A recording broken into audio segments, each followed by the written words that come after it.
Hello అండి. అందరికీ నమస్తే. ఈ వీడియో మీకు నచ్చినట్లయితే లైక్ చేయండి, షేర్ చేయండి. అలాగే ఛానల్ని సబ్స్క్రైబ్ చేసుకోండి. చామంతి ఇసుకలో రమాదేవి బొమ్మ చేస్తూ ఉంటుంది. ఇంకొక వైపు రమాదేవి ఆ మణిహారం గురించి ఆలోచిస్తూ ఉంటుంది. ఇక అప్పుడే ఒక పంతులు గారు వచ్చి, అమ్మ నమస్కారం, నా పేరు విశ్వనాథ శాస్త్రి అంటారు. మీలాంటి పెద్దవాళ్ళు మా ఊరికి వచ్చారు అని తెలిసి ఒకసారి మీ జాతకం చెప్దామని ఇక్కడికి వచ్చానమ్మా అని చెప్పేసి ఇక విశ్వనాథ శాస్త్రి గారు చెప్తూ ఉంటే, అవునా, పిలవకుండానే వచ్చి జాతకం చెప్తాను అని అంటున్నారు అంటే మీరు చాలా గొప్పవారు అయి ఉంటారు అని చెప్పేసి ఇక రమాదేవి కూర్చోండి అని చెప్పి అంటుంది. ఇక పంతులు గారు అయితే కూర్చొని, అమ్మ మీ డేట్ ఆఫ్ బర్త్ వివరాలు చెప్పండి అమ్మా అని చెప్పేసి ఇక రమాదేవిని అడిగి డేట్ ఆఫ్ బర్త్ వివరాలు తెలుసుకొని ఇక పంచాంగం చూస్తూ, అమ్మ మీది రాజయోగం, పట్టిందల్లా బంగారమే అవుతుంది. మీకు రత్నాలు లాంటి ఇద్దరు కొడుకులు ఉన్నారు. అందులో పెద్ద అబ్బాయి జాతకం చాలా బాగుంటుంది. మీ ఇంటికి ముందుగా వచ్చే కోడలు రా, రే, రి, రో అనే అక్షరాలతో మొదలయ్యే పేరుతో వస్తుందమ్మా. మీ ఇంటి కీర్తి ప్రతిష్టలన్నీ ఆ అమ్మాయి బాగా పెంచుతుందమ్మా. మీకు తిరిగే ఉండదమ్మా. మీరు కొత్తగా మొదలుపెట్టిన వ్యాపారాలు అన్నీ కూడా దినదిన అభివృద్ధి చెందుతూ ఉంటాయి అని చెప్పేసి ఇక విశ్వనాథ శాస్త్రి గారు చెప్పగానే ఇక రమాదేవి అయితే రారి అనే అక్షరాలు చెప్పడంతో ఇక రోజా గురించి ఆలోచిస్తూ ఉంటుంది. ఇక అప్పుడే విశ్వనాథ శాస్త్రి గారు, మీకు రాబోయే కాలమంతా కూడా రాజయోగమేనమ్మా అని చెప్పేసి ఇక రమాదేవి గురించి చెప్పి, ఇక నేను వెళ్ళొస్తానమ్మా అని చెప్పేసి ఇక విశ్వనాథ శాస్త్రి గారు వెళ్ళిపోతూ ఉంటారు. ఇక అప్పుడే బయట రోజా తను చెప్పినట్టుగా విశ్వనాథ శాస్త్రి గారు చెప్పారు అని చెప్పేసి ఇక తనకి డబ్బులు ఇచ్చి అక్కడ నుండి పంపిస్తుంది. తర్వాత ఏమో ఇక రమాదేవి రోజా గురించి ఆలోచిస్తూ ఉంటే ఇక అప్పుడే రోజా రమాదేవి దగ్గరికి వచ్చి, మేడం మీ విలువైన సమయాన్ని నా కోసం ఒక 5 నిమిషాలు కేటాయిస్తారా అని చెప్పేసి అడుగుతుంది. దాంతో రమాదేవి ఎందుకు అని చెప్పేసి అడుగుతుంటే, ప్లీజ్ మేడం చెప్తాను, మీరు నాతో రండి అని చెప్పేసి ఇక రోజా రమాదేవి ఇంకా అరుణ్ని తీసుకొని గుడిలోకి వస్తుంది. ఇక రమాదేవి అయితే ఎక్కడికి అని చెప్పకుండా ఇలా గుడిలోకి తీసుకొచ్చావేంటి అని చెప్పేసి రోజా పైన కోప్పడుతుంటే, ప్లీజ్ మేడం మీరు అలా కోప్పడద్దు, ఆ నందిని చూడండి, ఆ నంది కాశీలో ఉన్న విశ్వేశ్వరుణ్ణి చూస్తుందంట. ఆ నంది కొమ్ముల్లోంచి ఒకసారి చూస్తే మీకు అద్భుతం కనిపిస్తుంది అని చెప్పేసి రోజా అంటూ ఉంటే ఇక రమాదేవి ఇలాంటివన్నీ నేను నమ్మను అని చెప్పేసి అంటూ ఉంటుంది. దాంతో ఇక అరుణ్ కూడా ప్లీజ్ మమ్మీ ఒక్కసారి చూడు అని చెప్పేసి అరుణ్ చెప్పడంతో ఇక రమాదేవి అయితే ఆ నంది కొమ్ముల పైన చెయ్యి పెట్టి ఇక చూస్తూ ఉంటుంది. ఇక అప్పుడే రమాదేవికి ఏరోప్లేన్ పైన తన బొమ్మ ఉండటం చూసి ఎంతగానో సంతోషపడిపోతూ ఉంటుంది. ఇక రోజా అరుణ్ ఇద్దరు కూడా సర్ప్రైజ్ మమ్మీకి చాలా బాగా నచ్చింటుంది అని చెప్పేసి అనుకుంటూ ఆలోచిస్తూ ఉంటారు. ఇక అప్పుడే రమాదేవి అలా గుడిలో నుండి బయటికి వస్తూ ఎదురుగా చామంతి ఇసుకలో బొమ్మలు చేస్తూ ఉండడం చూసి, ఏంటి ఈ చామంతి ఇక్కడుంది అని చెప్పేసి చామంతి దగ్గరికి వెళ్ళి చూస్తూ ఉంటుంది.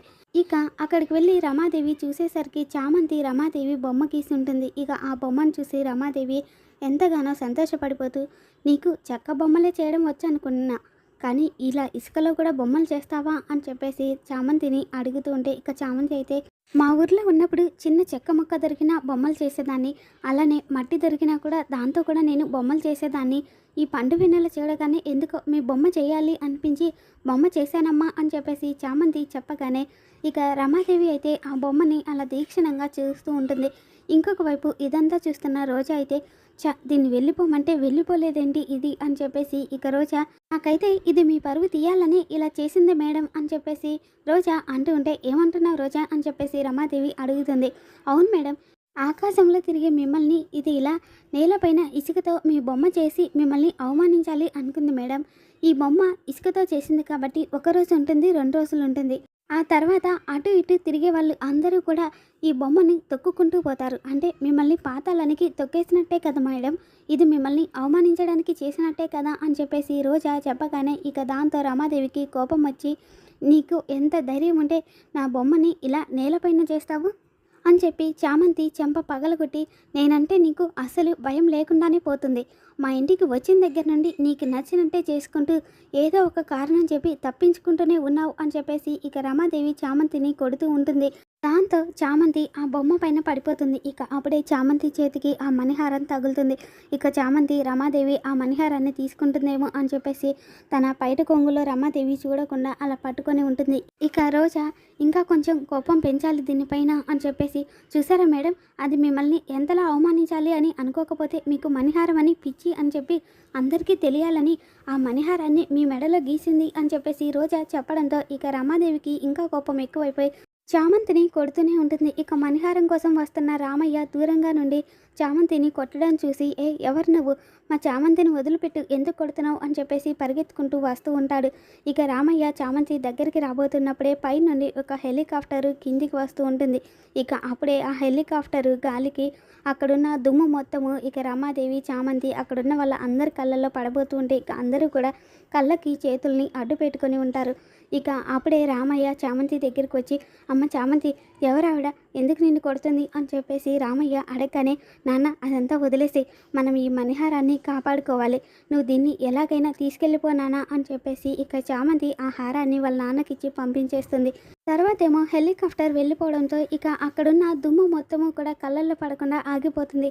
దాంతో ఇక రమాదేవి, రోజా ఇద్దరూ కూడా కళ్ళు తెరిచి చూసేసరికి ఇక చామంతి ఎదురుగా అలా ఇసుక కుప్ప పైన పడిపోయి ఉంటుంది.